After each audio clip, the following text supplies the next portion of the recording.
और दुनिया भर की तरह पाकिस्तान में भी डायबिटीज़ के मरीजों की तादाद में तेज़ी से इजाफा होता जा रहा है। National diabetes survey of Pakistan के मुताबिक इस वक्त पाकिस्तान में तकरीबन 4 करोड़ से ज़ायद मरीज़ डायबिटीज़ का शिकार हैं, जिसमें से 25% मरीज़ों को तो ये पता ही नहीं होता कि वो इस मर्ज़ में मुब्तला हैं या फिर मुनासिब इलाज की तरफ संजीदगी से तवज्जो ना देने के सबब उनको गुर्दों, आँखों और दिल की बीमारियां भी लाहक हो जाती हैं। और एक रिपोर्ट के मुताबिक आपको बताऊं तो शुगर की वजह से हर 6 सेकंड्स के बाद दुनिया में कहीं ना कहीं एक फ़र्द अपनी जान खो बैठता है। पाकिस्तान समेत दुनिया भर में आज डायबिटीज़ से आगाही का आलमी दिन मनाया जा रहा है। तो डायबिटीज़ के हवाले से आज हम बात करेंगे कि इसकी वजूहात क्या हो सकती हैं, इस बीमारी की अलामात, इसकी कितनी टाइप्स हैं, कौन सी ज़्यादा टाइप ख़तरनाक है, किस तरह इसकी तशख़ीस की जा सकती है। प्रोफेसर डॉक्टर आतिफ मुनीर, माहिर अमराज़ डायबिटीज़ हमारे साथ मौजूद हैं, उनसे जानते हैं। डॉक्टर साहब आपको वेलकम कहती हूँ जागो लाहौर में, कैसे हैं आप? जी वालेकुम अस्सलाम, अल्हम्दुलिल्लाह। डॉक्टर साहब, डायबिटीज़ वर्ल्ड डायबिटिक डे मनाया जा रहा है कि ताकि ज़्यादा से ज़्यादा अवेयरनेस पहुंचाई जा सके। इससे पहले भी बहुत सारे शोज़ हमने किए, आपके साथ भी किए शुगर के हवाले से, कि ये बीमारी है क्या और कितनी टाइप्स हैं इसकी और ख़तरनाक कौन सी वाली टाइप है इसकी?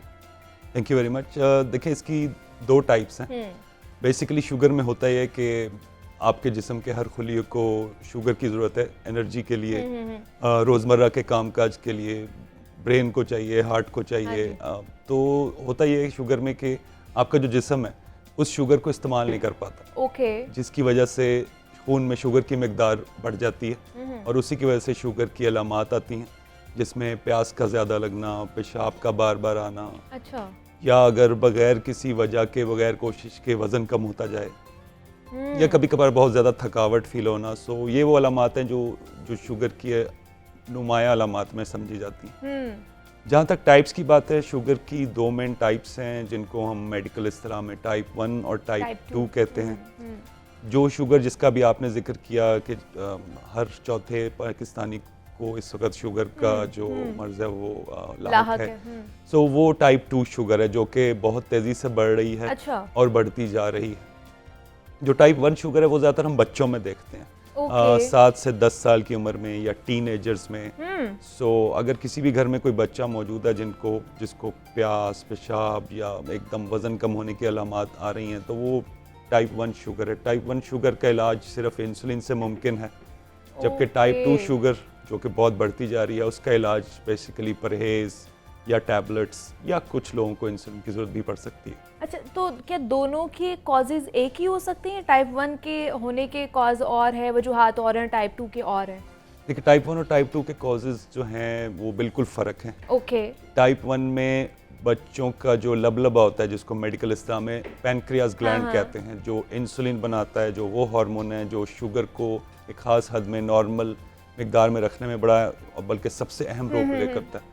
सो वो इंसुलिन बननी बंद हो जाती है। अच्छा। और इंसुलिन का बदला सिर्फ इंसुलिन से ही हो सकता है। जो टाइप 2 शुगर है जिसकी हम बात कर रहे हैं, जो बड़ी तेज़ी से बढ़ती जा रही है, उसका ताल्लुक ज़्यादातर आपके वज़न, वेट, और आपके खाने पीने और लाइफस्टाइल की आदत से है। तो उसका जो सबसे बड़ा रिस्क फैक्टर है जो जिसकी वजह से वो इतनी तेज़ी से बढ़ रही है, वो मोटापा है और गैर सेहतमंद तर्ज ज़िंदगी है।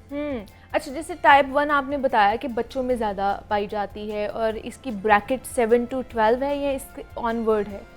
7 से 10 साल और फिर उसके बाद जो बच्चे अपनी टीन एज में होते हैं 13 से लेकर 19, इसमें सबसे ज़्यादा चांस है इन बच्चों को टाइप 1 होने का। लेकिन ये इसके बाद भी, इस उम्र के बाद भी हो सकती है, ऑल्दो उसका चांस इस उम्र के बाद काफ़ी हद तक कम हो जाता है और इस उम्र के बाद ज़्यादा चांस फिर टाइप 2 होने का हो जाता है। अच्छा, जैसे आपने बताया कि लबलबा जो है वो उसकी वजह से ये सारी होती है, वजह क्या है कि वो बनाना छोड़ देता है? जो इंसुलिन है हमारे अंदर जो पाई जाती है, क्या वजह है इसकी? लेकिन जो अभी तक साइंस और रिसर्च से वजह पता लगी है वो ये है कि जो इंसान का अपना क़ुव्वत मुदाफ़अत हो जाए, जैसे इम्यून सिस्टम कहते हैं, वो आपके लबलबे के अगेंस्ट काम करना शुरू कर देता है और उसको एक किस्म का, जिसे कहते हैं कि उसको नाकारा कर देता है।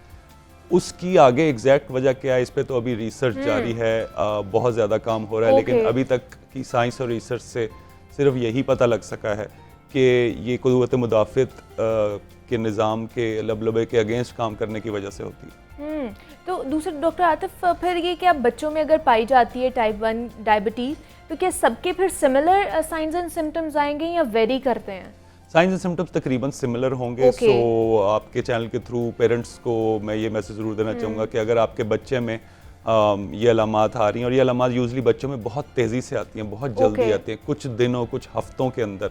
अगर बच्चे को प्यास बहुत ज़्यादा लग रही है, वो बार बार पेशाब कर रहा है, और देखते ही देखते कुछ दिनों या हफ्तों में उसका वज़न कम हो रहा है, सही। तो प्लीज़ उसकी शुगर ज़रूर चेक करवाएं।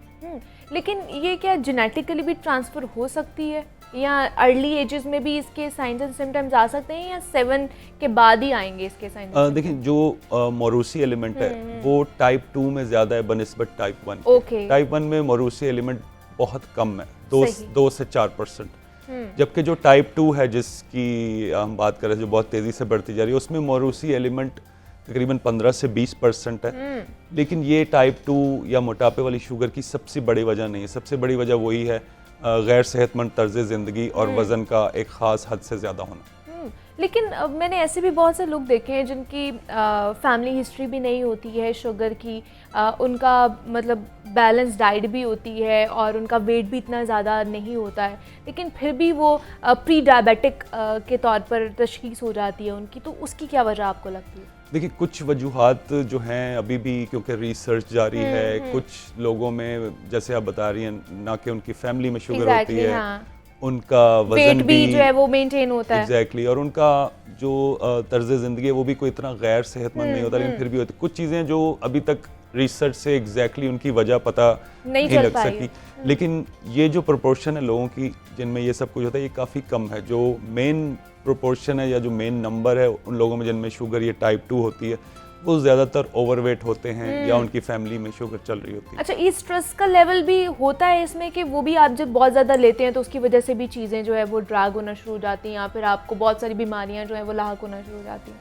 देखिए, रिसर्च के मुताबिक स्ट्रेस से डायबिटीज़ होने का लिंक साबित ज़रूर है, लेकिन कोई बहुत बड़ा लिंक या बहुत ज़्यादा रोल साबित नहीं है। अच्छा। हाँ, ये ज़रूर रिसर्च से साबित है कि जिन लोगों को शुगर हो चुकी है और वो किसी अगर स्ट्रेसफुल टाइम से गुजर रहे हैं, तो उनके शुगर लेवल्स काफ़ी हाई ज़रूर हो सकते हैं, जब तक कि उनके स्ट्रेस लेवल्स वापस नॉर्मल की तरफ ना आए। अच्छा डॉक्टर आतिफ, जैसे आपने बताया कि जो टाइप 1 डायबिटीज़ है उसमें सिर्फ इंसुलिन के ऊपर ही मरीज़ आता है, और टाइप 2 में आप अपना लाइफस्टाइल मॉडिफाई करेंगे तो उसको रिवर्स बैक किया जा सकता है? जी बिल्कुल। सो टाइप 1 तो जो बच्चों वाली शुगर है, हाँ। उसका इलाज तो इंसुलिन से ही है। सारी ज़िंदगी फिर उन्हें इंसुलिन चाहिए? जी, टाइप 1 डायबिटीज़ क्योंकि एक दफ़ा जब लबलबा इंसुलिन बनाना छोड़ देता है, तो वो खुद से दोबारा कभी भी इंसुलिन नहीं बनाता। सो ऐसे बच्चों का इलाज तो इंसुलिन से ही है, और इंसुलिन लगाकर और अच्छी एक डिसिप्लिन्ड सेहतमंद ज़िंदगी वो बिल्कुल गुजार सकते हैं। इसमें तो कोई इशू नहीं है। लेकिन ये कि हाँ, जो टाइप 2 डायबिटीज़ है उसमें जो मेन ट्रीटमेंट है वो दवाइयाँ या इंसुलिन नहीं है। अच्छा। टाइप 2 वो जो मोटापे वाली या ओवरवेट होने वाली शुगर है, उसमें मेन ट्रीटमेंट अच्छा सेहतमंद तर्ज ज़िंदगी, और इसमें बहुत सारी रिसर्च हो चुकी है, और हर रिसर्च से तकरीबन यही साबित हुआ है कि अगर आप अपनी डायबिटीज़ को कंट्रोल रखना चाहते हैं, या अगर आपको शुगर नहीं और उससे बचना चाहते हैं, तो अच्छा हेल्दी लाइफस्टाइल जिसमें परहेज़ और वॉक, एक्सरसाइज और अपने वज़न को एक ख़ास हद तक मेंटेन रखना शामिल है, वो आपको दवाइयाँ और इंसुलिन से ज़्यादा अच्छे रिजल्ट्स देगा आपकी शुगर को कंट्रोल करने के लिए।